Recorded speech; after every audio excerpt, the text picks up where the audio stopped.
Hey, shalom, shalom, brothers. This brother Kamal Mahar here, back at it again. First thing first, we give all praise, honor, and glory to Yahawah, Bahasham, Yahawashi, Bahasham, and qadash. Double honors to the apostles and elders of the truth from GMS. Blessing to the Akim there preaching his word with wholehearted sincerity. Blessing to the 144,000, 1/3 entirely, the first fruits kingdom of heaven. House of David, Wiyaf Dawadah. And shalom to you brothers out there speaking different tongues and looking different nations. Shalom to you, brothers. So today, brothers, I wanted to get on the chariots, man. I've been, as of lately, I've been coming across a lot of not a lot, but like my brother just showed me UFO, so-called UFO sightings. This is one that I really wanted to, and I pretty much like I have so many different like YouTube situations where so like bro, hold on. I got so many different YouTube scenarios, situations where so like bros, I'm not really sure what's going on. Here we go.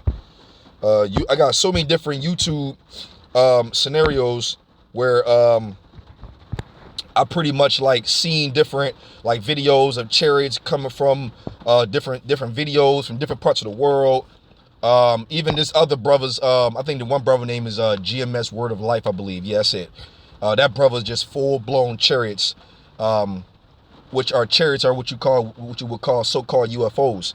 Now, normally, like I said, I will pretty much show videos, but the point is the way I kind of don't is because I'm always hit with a copyright situation, and it would shut my video down, and I just don't know how brothers are doing it. If I could figure out how brothers can, when they tag videos or they're trying to inform brothers or just give them a little idea what something is, that'd be dope. But every time I try to, attach a video or so, I never tried the description part, but I always get copyrighted. So at the end of the day, though, let me see something real quick. Let me see if I can kind of find this one. Let me see. UFO. I could do this though. Cigar shape, right? Cigar shape.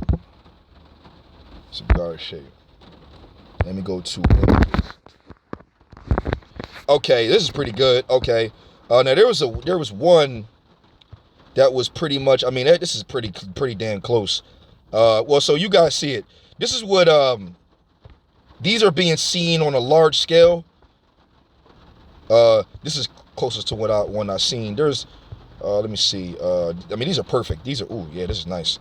Okay, so, yeah, these cigar-shaped so-called UFOs are being seen on a large scale. Sometimes it might be seen like a triangle shape, or it might come across one that's like the typical sphere one, circle-like one with the wheel within the wheel.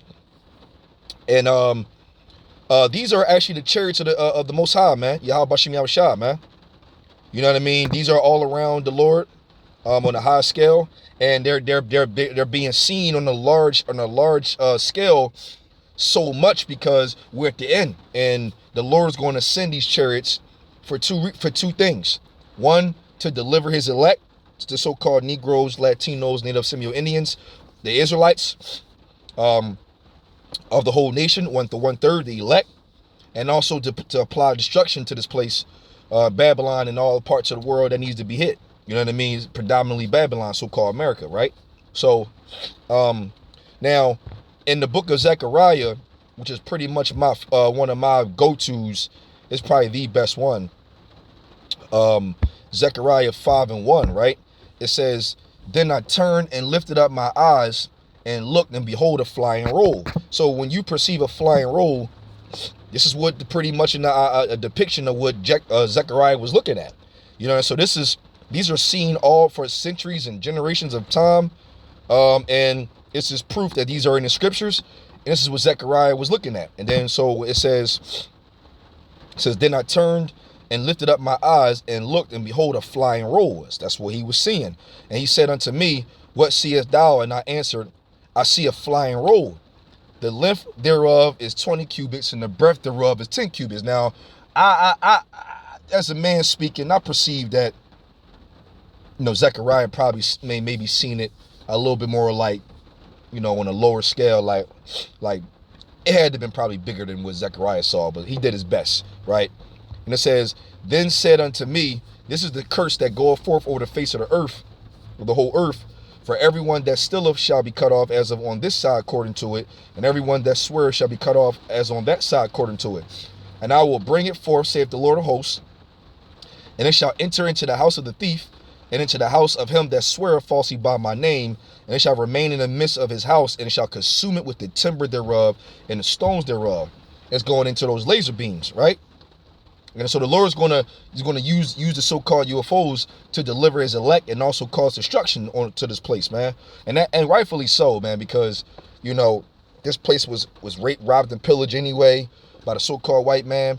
The whole world was slave to Israelites, so we don't have no land at all. So the Lord is going to deliver his elect via so-called UFOs, but the chariots though. And when you go right here in Jeremiah, also in Wisdom of Solomon, the 5th chapter, is going into how spectacular this place, how spectacular the deliverance of Israel is going to be. You know what I'm saying?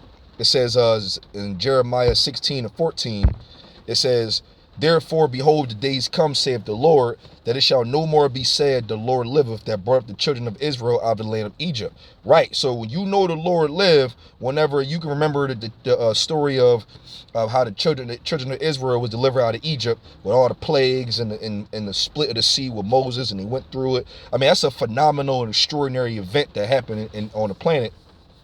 That's remembered for generations of time. Well, how you would know the Lord live. But it says, but the Lord live, that brought up the children of Israel from the land of the north, and from all the lands whither he had driven them, and I will bring them again into their land that I gave unto their fathers. Right? You see that? And so, how is the Lord going to do this? How is he going to, get them from the land of the north, which is America, and also out of all the lands where the Israelites were scattered? Because remember, we were scattered all over the place because we sinned against our power. I went to one of my last videos. Now, how is the Lord going to do that? He's going to send his chariots that's piloted by the angels, and they're going to go all around the world delivering the elect and what you would call the so-called rapture. That's pretty much where the rapture comes from, that Christianity confuses on how it's supposed to go. They're going to go via chariots. Matter of fact, this is Isaiah 26:20. It says, come, my people, enter thou into thy chambers, and shut thy doors about thee. Hide thyself, as it were, for a little moment, until the indignation be overpassed. Right. So the Lord is going to cause great destruction on this place, but before he does, he's going to deliver the children of Israel, the elect, into his chambers. Now you got to understand this thing too. In the scriptures, there's a couple names that the so-called UFOs are called. You got like Zechariah called it a flying roll. Edris called the chariots like when Yahawashi come back, like a great mountain, because it was so big. Then you got whirlwinds, chariots themselves. They're also called clouds, 5, and there might be one more: whirlwinds, clouds, chariots, mountain. Let me see, mountain, clouds, whirlwind, chariots, and chambers. We got chambers right there. And that's pretty much it right there. So even what's that, Ezekiel called it a wheel within a wheel, when he tried to describe it. So there are different names that they could be called via the description of what the prophets was given off of. You gotta remember, brothers, they tried their best back in the day. It says, come, my people, enter thou into thy chambers, and shut the doors about thee. Right. So it says, it's hide thyself, as it were, for a little moment, until the indignation be overpassed. That is the salvation moment. That's the salvation, is when the Lord is going to send his angels to deliver his elect over the 4 corners of the earth. Matter of fact, we can get that in Matthew 24. Matthew 24 and 30 and 31. It says, and then shall appear the sign of the Son of Man in heaven, and then shall all the tribes of the earth mourn. And they shall see the Son of Man coming in the clouds of heaven with power and great glory. Because the Lord is going to come up. Yahawashi, who they ignorantly call Jesus Christ, is going to come with chariots, and they're going to come with chariots, and they're going to come and apply destruction to this place and also deliver his elect. Here we go, 31. And he shall send his angels with a great sound of a trumpet, and they shall gather together his elect from the four winds, from one end of heaven to the other. There you go. So that's how this great where it says in I'm gonna bring it out one more time to correlate the scriptures. You got Jeremiah 16 and 15, actually 16 and 15. It says, but the Lord live, that brought up the children of Israel from the land of the north and from all the lands whither he had driven them, and I will bring them again into their land, which is Israel, that I gave unto their fathers. Talking about Jerusalem and Israel, right? So, and how did the Lord say he's going to do it in Matthew? He's going to send his angels. He's going to send his angels. 31, and he shall send his angels with a great sound of a trumpet, and they shall gather together his elect from the four winds, from one end of heaven to the other. There you go. And you're going to do it via the angels, and they're going to be in those chariots beaming up, the elect. Right? There you go. One of the actual great rapture, you can Revelations 18 as well. I could get that, but let me go to 1 Thessalonians, the 4th chapter. This is like my favorite one to describe at the bottom. Okay, so 1 Thessalonians 4, and let's start at I say 13.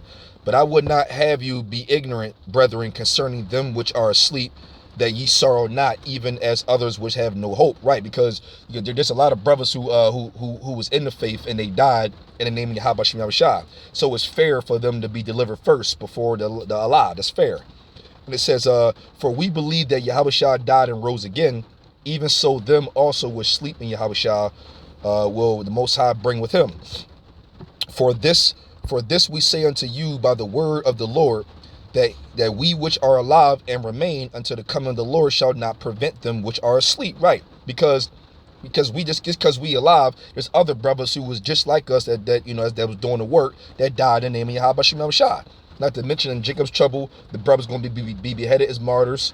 Any of us can be that, can happen, and other brothers that died in the past. And that's in his recent generation of time, or however it goes. Right? And so you can't leave them out because they died. No. So the Lord said, for the Lord himself shall descend from heaven with a shout. Right? Remember he says he's going to come with his mighty angels, with power and great glory, and he shall send his angels with a sound of the trumpet, and gather his elect from the four winds of the earth. Right? There you go. So for the Lord himself shall descend from heaven with a shout of that trumpet, with the voice of the archangel, and with the trump of the Most High. There you go. And the dead in Yahawashi shall rise first. Right? And then it says, then we which are alive and remain shall be caught up together with them in the clouds, to meet the Lord in the air, and so shall we be forever with the Lord. Wherefore comfort one another with these words. Right? So we shall be beamed up into the air with the angels in those chariots, and to be delivered. That's why it says, come up, my people, enter into thy chambers, and hide thyself for a little moment before the indignation be overpassed.